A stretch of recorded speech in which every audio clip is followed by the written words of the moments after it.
Haya.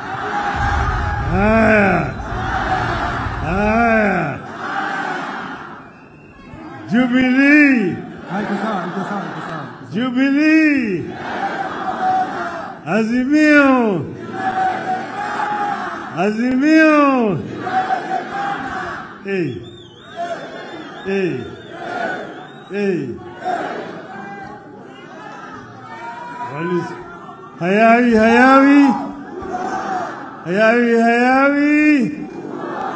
Hayawi. Walisema haitawezekana, lakini wana Jubilee na wana Azimio wakawajibu ya kwamba ina na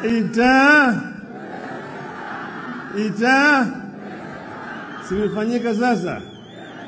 Jubilee imefanya wajafanya, Azimio imefurahi hajafurahi. Sisi tumekuja hapa kama wanaazimio kuunga mkono ndugu wetu hapa wa Jubilee. Nataka kutoa shukrani sana kwa ndugu yangu Uhuru Kenyatta kwa kusimama imara na kuhepa vitisho vyote na kusema ya kwamba Jubilee itafanya mkutano siku ya leo. Sasa mimi nimesimama hapa kama mwanaazimio. Nataka kuongea sasa kwa niaba ya Azimio yote. Kuna maneno ambayo mimi nataka kuongea na wale wengine huko. Nitaongea kwanza kwa Kimombo ili wasikie vizuri. Baadaye nitafanya Kiswahili kidogo. On behalf of Azimio, I am honored to join you at this special National Delegates Convention of Jubilee Party, which also serves to kick off the rejuvenation of all Azimio parties. As a coalition, we recognize that we are only as strong as our constituent parties. A strong Jubilee is therefore a strong Azimio. Two, let me take this early opportunity to thank members of Jubilee Party for the passion with which they embraced my campaign and the votes they cast for me as presidential candidate in the face of monumental fraud and lies. I don't take it for granted that millions of voters woke up at dawn in Mount Kenya and other parts of the country, lined up for hours and trusted me with their future by voting for me. I urge you not to give up on that dream of a regime governed by empathy for citizens, honesty, and accountability, as opposed to the lies Kenya Kwanza sold and continued to sell.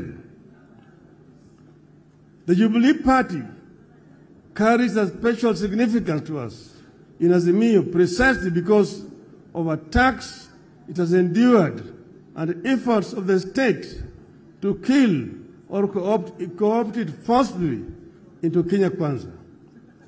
Should Jubilee be subdued, multi-party democracy will be under serious threat in our country. Accountability will be severely compromised. Uncouth manners and barbaric politics will be cemented in huge sections of our land where leaders with such credentials want to hold sway. The end game is for Kenya Kwanza in its scheme against Jubilee is to give itself a supermajority in Parliament that will enable it to amend the Constitution towards its desired goals, including possible removal of presidential term limits. In this, the regime is working on a well-trodden path. Kenya Kwanza is working on an arrangement similar to that of 1964, that saw KADU walk across the aisle and join KANU without its members of parliament having to seek fresh mandates. Kenya Kwanza want to ensure Jubilee as a party does not continue to exist on this side of the aisle. They want Jubilee dead in the same way KADU did, after which Kenya Kwanza will try to enact the train of events that saw Kenya become a de facto one-party state from 1969 before being made a de jure one-party state one afternoon in 1982. Kenyans need to appreciate that the desire to kill alternative forms of political organization is the initial step on the path to a full-blown dictatorship. Next will be a freeze in the people's participation and representation in political affairs of the nation. Next, the rate of participation in critical national activities like voting will diminish. By 1983, as we entered the peak of years of a single-party dictatorship in Kenya, voter turnout stood at a mere 30%. It is therefore upon us, the parties and those who have this hindsight of history, to ensure that what happened once does not happen twice. While those in government may think they will be insulated should the regime succeed in destroying multi-party systems, history tells us that as soon as the regime in power succeeds in killing opposition, it will turn inwards and kill debate and dissent within its own ranks. The governing party will become a tool of the office of the president to manage opposition from within and without. When that happens, only one voice will matter, that of the president. Even those politicians who now think they wield power in the government party will not know where they lost the plot. The people trying to kill or take over Jubilee and hand it over to Kenya Kwanza may not be fully aware of the complex schemes being plotted by their sponsors. They are mere pawns in a game that will eventually consume them. Kenyans will recall that one afternoon in 1982, a few excited members of parliament set and approved the making of Kenya a one-party state. Those excited men and women who voted aye that afternoon in 1982 thought they were punishing other people. A number of them became the very first victims of the snares they thought they were laying for others. Which is why Jubilee's war toward of Kenya Kwanza must be the war of every Kenyan who treasure freedom, the rule of law, and respect for human rights, including the right to associate and to hold and express views freely. I must commend Jubilee Party for remaining strong, focused in the face of sustained state-sponsored onslaught.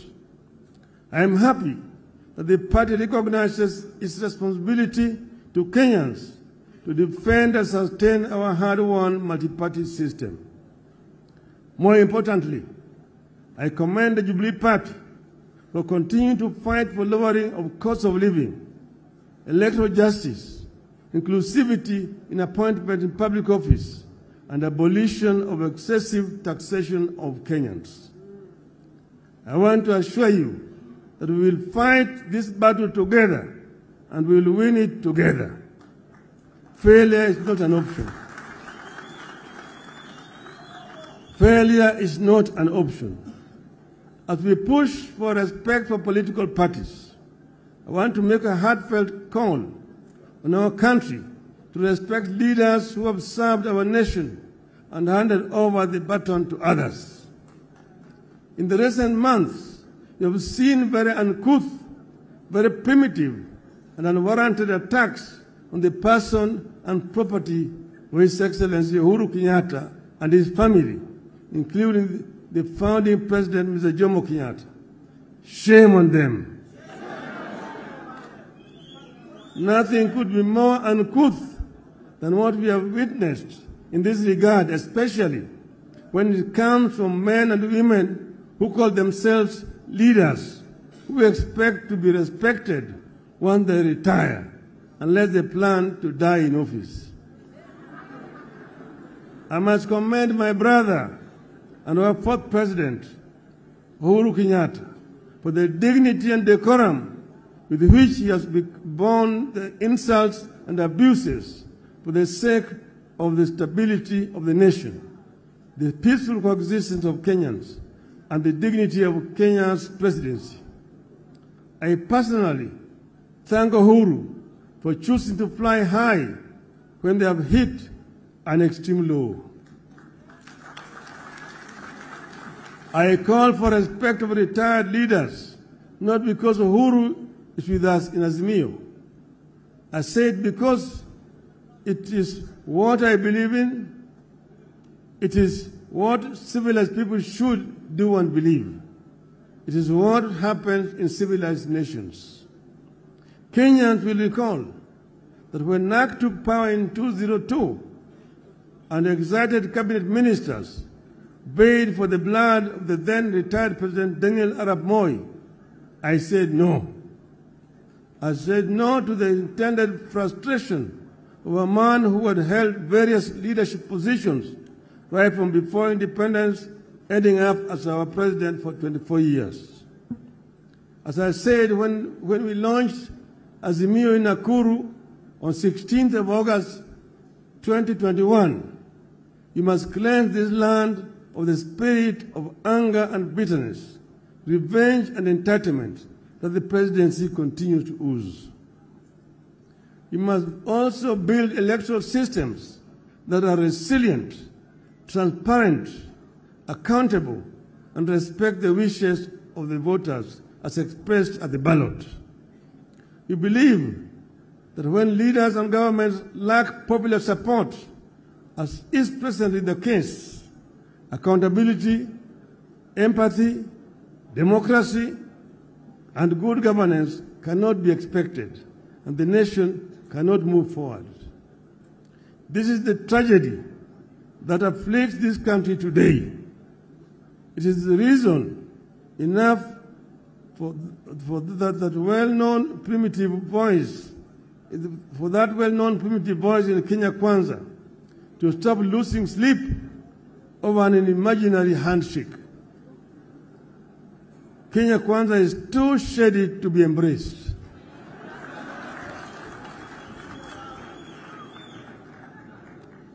That is why we have agreed to give dialogue a chance. We embrace the talks to secure a good deal for Kenyans, and if the deal will not be forthcoming, Kenyans can be sure we will not pursue vain dialogue. Those who want to take over Jubilee are the same ones who live in the mortal fear over their positions and political future. They are the ones living in the nightmare of a handshake nobody is interested in. They want to destroy Jubilee not because it is weak, but because they recognize Jubilee is a force now and could be an even bigger force and a threat in the years ahead. I urge you to stay focused in creating an atmosphere that will allow the country to take a critical look at traditions and institutions with a view to creating an atmosphere for constitutionalism to take off and thrive. I therefore encourage you to implement the resolutions of this convention with the confidence that the full force of Azimio la Umoja is covering your back. God bless Jubilee Party. God bless Azimio. God bless Kenya.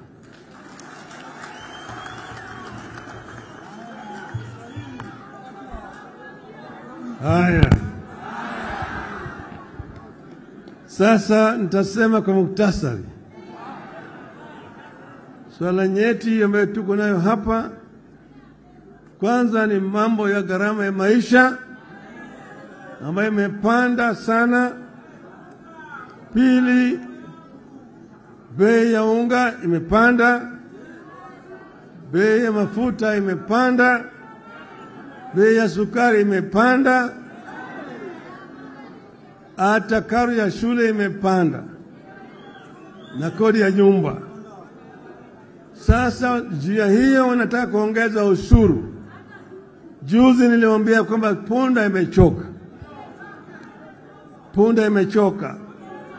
Niliwaambia ya kwamba Wakenya hawawezi tena kumudu ushuru zaidi. Ile ambayo wanatozwa wakati huu nataka yapunguzwe. Manake Waswahili walisema ati kibebasho kikivuja nafuu kwa mchukuzi.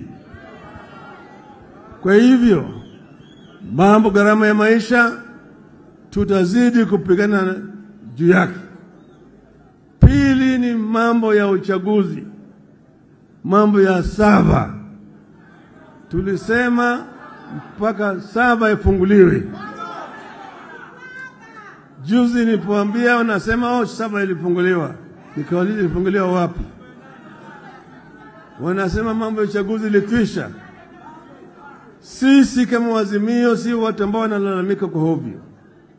Muliona hapa Bomas of Kenya kulikuwa na makomishina 7, Chebucheta na wengine na wawili na wengine 4. 4 walisema la, yale matokeo ya bwana Chebukati hayako kwa kweli. Walisema namna hiyo. Paka wakatoka pale wakaenda kule Serena Hotel wakatoa taarifa tofauti na yale ya bwana Chebucheta. Kwa hivyo na baadaye jamaa kapiga firimbi na katoa matokeo ya uchaguzi wa halali. Kwa hivyo tunataka tuangalie hiyo 7 ili tujue ni kitu gani iko ndani yake. Ukweli hiyo ni sharti mpaka ifanyike. Mpaka ifanyike. 3, tumesema hatutaki kuona kama watu wanaingilia mambo ya ndani ya vyama vya Azimio. Kwa upande mmoja wanasema wanataka kuimarisha multi-party democracy, badilisha weka ofisi ya kiongozi wa upinzani katika bunge. Kwa upande hii unaua Jubilee, unaingia ODM, kwa hivyo unaingia ndani ya Wiper. Tumesema hii hatutakubali. Wale ambao wameingia kwa biashara ya umalaya ya siasa, kama umeingia biashara ya umalaya ya siasa, jiuzulu. Ile tikiti ambayo ulipewa rudi kwa wananchi, uchaguliwe upya. Mimi nilipotoka katika chama changu cha Ford Kenya kaingia NDP, nilijiuzulu kwa bunge, nikarudi hapa kwa watu wa Lang'ata, wakanichagulia tena kama mbunge wa Lang'ata. Wengi walitoka namna hiyo. Marehemu Dr. Protas huko Kisii, Likoa, Mumanyi, Shamala, Apili Wawire, Aniri na kadhalika. Wengi walijirudi katika uchaguzi. Kwa hivyo tunasema badala ya kuchukua Jubilee uende naye katika Kenya Kwanza, toka kwenda peke yako. Nasimama na chama ya Kenya Kwanza au UDA, tuonane na wewe kwa kiwanja. Mwisho wamesema Kenya ni kampuni ambayo kuna hisa. Ati wengine wakuna hisa mingi zaidi, wengine wana kidogo, wengine hawana. Swali ni kwamba kama kuna Wakenya ambaye hawana hisa, wanafanya nini Kenya? Wanafanya nini Kenya? Kama hatuna hisa, unatutoza ushuru ya sababu gani? Wanasema tulipe 3% ya pesa yetu na nyumba waweze kujengea sisi. Tumesema ikiwa kama nyinyi mnasema mambo ya hisa, na tunataka Bwana Ruto atuambie mimi kama yeye anaunga mkono mambo ya Bwana Gachagua. Bwana Gachagua ndio naibu wake. Ukisema ya kwamba Kenya ni kampuni, basi sisi tutakutaki tunaenda kwa Umoja wa Mataifa tuseme tunataka self-determination. We cannot be treated as second-class citizens. That only those who voted for Kenya Kwanza are entitled to employment and entitled to services by this government. If that is the case, then the rest of Kenyans will ask for self-determination. Tumesema hao watu wamedhulumu Kenya zaidi. Kila siku wako kwenye runinga wanapiga kelele, wanabweka kwa Kenya. Sisi kama Wakenya hatuwezi kutishwa. Kwa hivyo kama nyinyi mnataka mazungumzo, tulisema mwezi moja. Sasa imebaki siku 14. Siku 14 imebaki. Kama yule kamati ya Otiende na yule mwenzake haiwezi kupata suluhisho kwa mambo matatu. Mambo ya gharama ya maisha. Pili, mambo ya sava. Na tatu ni mambo ya vyama ziwe huru. Tutarudi uwanjani. Na uwanjani sisi hatuwezi kutishwa. Tutasimama imara. Mko tayari? Mko tayari? Nione mkono hapa.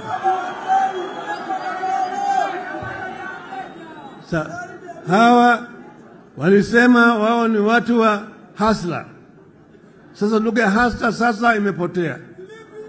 Hawataji mambo ya hasla tena hata kidogo. Wanaongea juu ya wadosi peke yake.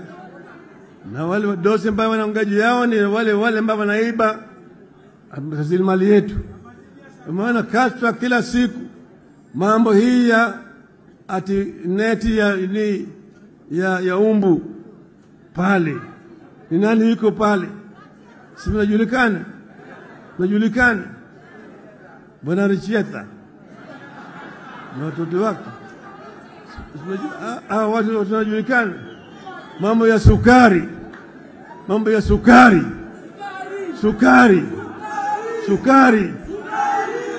Sasa sisi tumesema mambo ya ufisadi mpaka iangaliwe na watu ambao wanahusika. Lakini wezi hawezi kwenda kushika wezi wengine. Mambo ya Shakahola.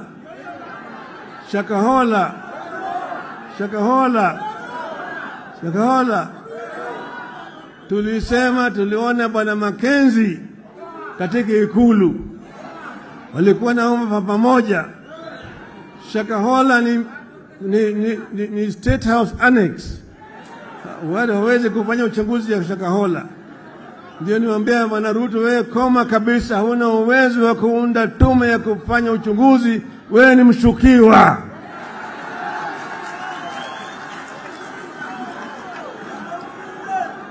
Na Bwana Gachagua ni mshukiwa na matu. Hao wote hawezi kufanya uchunguzi. Mimi nilienda Shakahola nikazuiliwa kuingia pale. Kwa sababu gani? Maana wanajua mimi nitaona ukweli huko. Sivyo? Kwa hiyo sisi tunasema Wakenya sasa wamechoka. Miezi 8 peke yake imetosha. Punda imechoka. Tunataka mabadiliko. Si mnataka mabadiliko?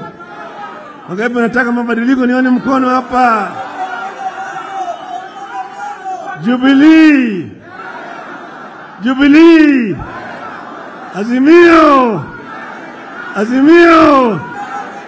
Asanteni sana.